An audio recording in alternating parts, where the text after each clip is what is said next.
कुछ तो लोग कहेंगे, लोगों का काम है कहना, छोड़ो बेकार की बातें, कहीं बीत न जाए रहना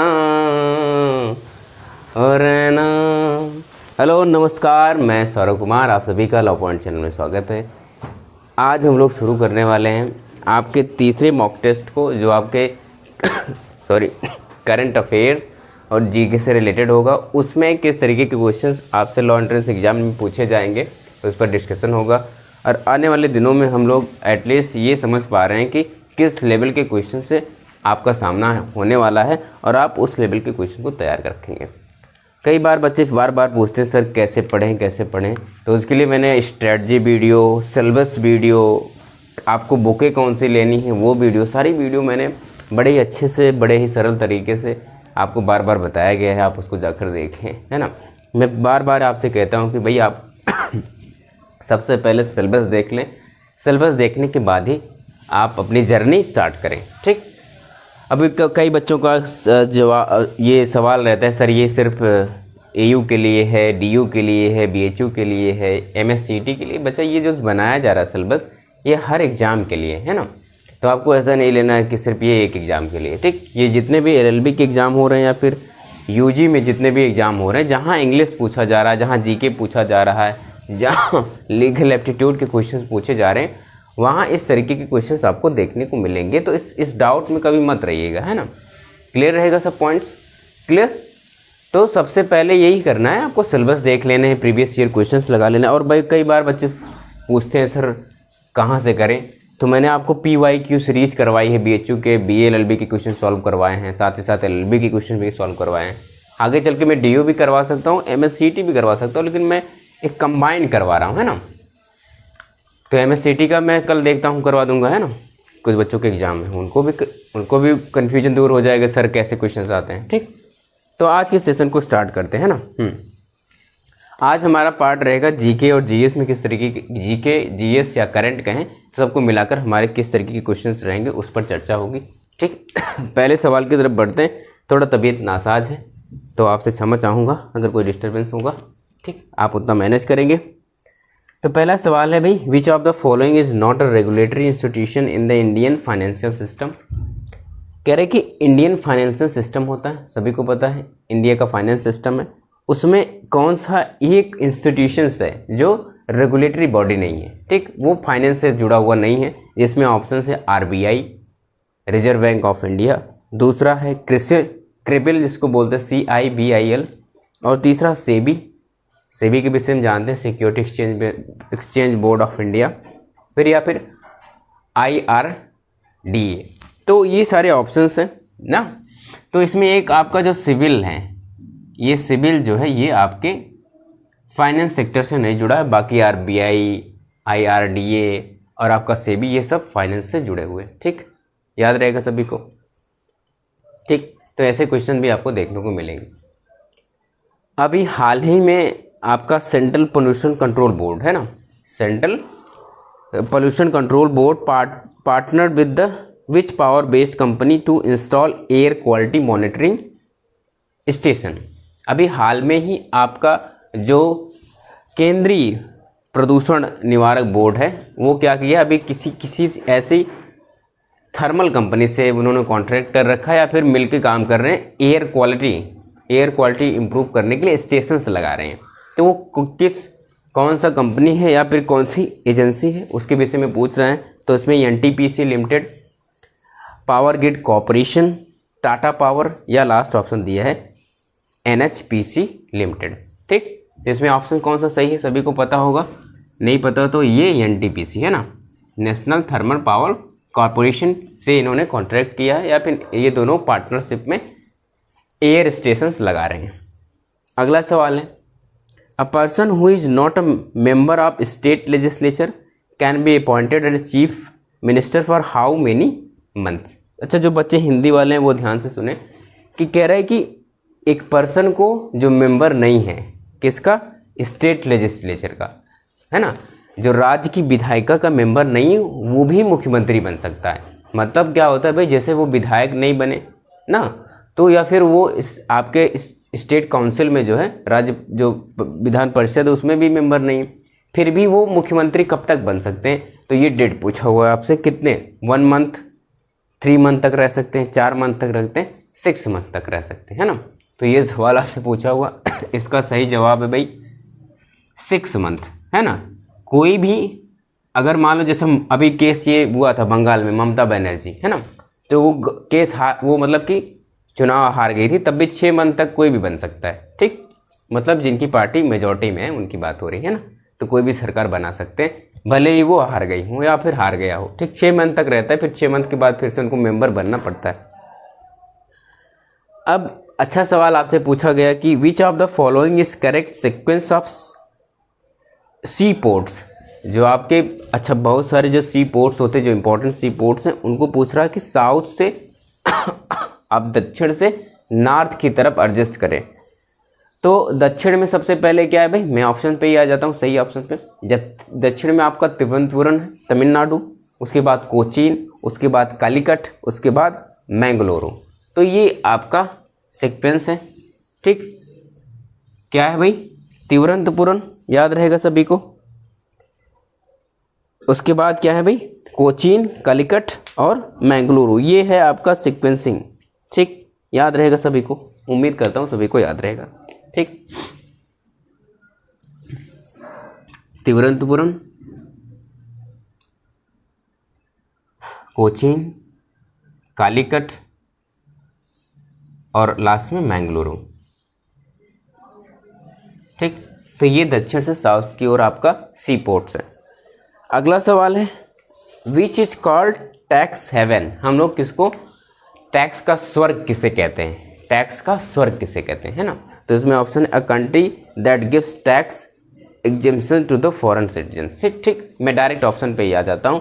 टैक्स हेवन आपसे सब पूछा जाए जब भी टैक्स हेवन, तो टैक्स हेवन का मतलब होता है भाई जहाँ हम लोग फॉरेनर को, है ना, फॉरेनर को हम लोग छूट देते हैं, उनको टैक्स में छूट देते हैं, इसको टैक्स हेवन कहते हैं। याद रहेगा सभी, ये सवाल भी आपसे पूछा गया था, ठीक। मुझे उम्मीद है कि शायद ये सब वर्ड आप नहीं सुने होंगे, आपसे भी इस तरीके के सवाल पूछे जाएंगे, ठीक। ये क्लियर रहेगा सभी को। अगला सवाल है जो बहुत बार एग्जामों में पूछा गया, कह रहे कि who release data of national income in India. Bharat में जो राष्ट्रीय आय होती है उस डाटा को कौन पब्लिश करता है ना, कौन जारी करता है। उसमें ऑप्शन हैं NSSO, CSO और नीति आयोग या फिर आपका नन ऑफ द फॉलोइंग। तो आप सभी बच्चों को पता है मुझे कि ये कौन करता है भाई, CSO सेंट्रल स्टैटिस्टिकल ऑर्गेनाइजेशन, ठीक। ये जो है केंद्रीय सांख्यिकी संस्था कह लें तो वो जो है जारी करती है आपके राष्ट्रीय आय क्या है, ठीक। याद रहेगा, ये बहुत इंपॉर्टेंट सवाल है, कई बार पूछा गया सब। What is the name of the faceless assessment programme launch by the central board of indirect taxes and customs. अभी आपका जो इनकम टैक्स है ना, इनकम टैक्स जो है उसने एक फेसलेस ऐप बनाया है टैक्स को पे करने के लिए। इसको हम लोग क्या बोलते हैं, उस ऐप का क्या नाम है भाई, टोरेंट कस्टम। क्या नाम भाई, टोरेंट कस्टम। ये सब आपके करंट के सवाल हैं, तो आप मुझे उम्मीद है कि आप जो भी फेमस चीज़ें हैं उसको कलेक्ट करके रखेंगे, ठीक। District administration of which state has won the Swachh Darpan award for adopting innovative method in the plastic waste management. Plastic waste management में बहुत ही अच्छा रोल प्ले किया है कौन से डिस्ट्रिक्ट ने, तो आपका उड़ीसा का उरी डिस्ट्रिक्ट है, ठीक। उड़ीसा का पुरी डिस्ट्रिक्ट है जहाँ प्लास्टिक मैनेजमेंट पर अच्छा काम किया है ना, प्लास्टिक मैनेजमेंट याद रहेगा सभी को, ठीक। अगला सवाल है आपके वर्ल्ड जियोग्राफी से क्या हम लोग कह रहे हैं कि which of the following canals is considered to be an important link between the development countries and the developing countries. कौन सी एक ऐसी नहर है जो डेवलपमेंट कंट्रीज और जो अभी डेवलपिंग कंट्री है ना, जो मतलब विकसित हो चुकी है, जो भी विकासशील है, उनमें ऐसी कोई नहर है जो उनके बीच व्यापार को बढ़ावा देती है ना, या डेवलपमेंट को बढ़ावा देती है। उसमें से आपसे जो ऑप्शन देखा, पनामा कैनाल, पनामा नहर, स्वेज नहर, ठीक, कील नहर, या फिर ग्रैंड कैनाल, ग्रेट कैनाल है ना, ग्रेट नहर। तो इसमें से सही ऑप्शन क्या है भाई आपका 9 है। सभी को पता है स्वेज नहर, ये स्वेज नहर बहुत इंपॉर्टेंट है और कई बार एग्जाम में आया है, तो ये आपका 9 वाला क्वेश्चन भी सही हो गया। ठीक, अगला सवाल है आपके हिस्ट्री से है। Which Indian theatre artist is to be, अच्छा सॉरी आपके करंट से है कि which Indian theatre artist to be conferred the prestigious French honour knight of the order of art and letters. मतलब फ्रेंच का अवार्ड मिला है किसी को आपके बॉलीवुड के सेक्टर में, ठीक, उनका नाम क्या है आपसे पूछा जा रहा है, ये आपका करंट का सवाल है। नसरुद्दीन शाह हैं वो, या फिर संजना कपूर हैं, या फिर लिटे डिब्बे हैं, या फिर गिरीश कार्नाड हैं। ये नाम है जिनको वो ऑनर मिला है, फ्रेंच ऑनर जो मिला है वो किसको मिला है उसके बारे में, उनका नाम है संजना कपूर। ठीक, संजना कपूर है भाई, इनको ये अवार्ड मिला हुआ।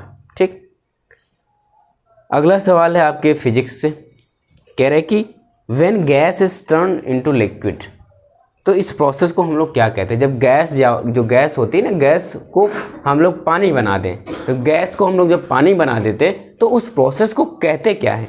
तो उस प्रोसेस को हम लोग कंडेंसेशन बोलते, संघनन बोलते हैं। क्या बोलते हैं भाई? कंडेंसेशन, है ना, कंडेंसेशन। क्लियर रहेगा सभी को? तो ये आपका 11 नंबर हो गया। 12 नंबर का सवाल क्या है भाई? SBI जो है, SBI new training initiative strategic training unit is located at. तो जो SBI का अभी स्ट्रैटेजिक ट्रेनिंग यूनिट जो है इस्टेब्लिश किया गया है, वो कहाँ किया गया है उसको पूछ रहा है। तो ये हैदराबाद में, 12 में से ये क्या है भाई? हैदराबाद में। हैदराबाद में ये आपसे अभी इस पर सवाल भी पूछता है ना, वो चेयरपर्सन, CEO इनसे सवाल आपके एग्जाम में आते रहते हैं, तो ये भी याद रखेंगे आप। अगला सवाल है आपसे, which of the following geographical term related with the piece of subcontinental land that is surrounded by water.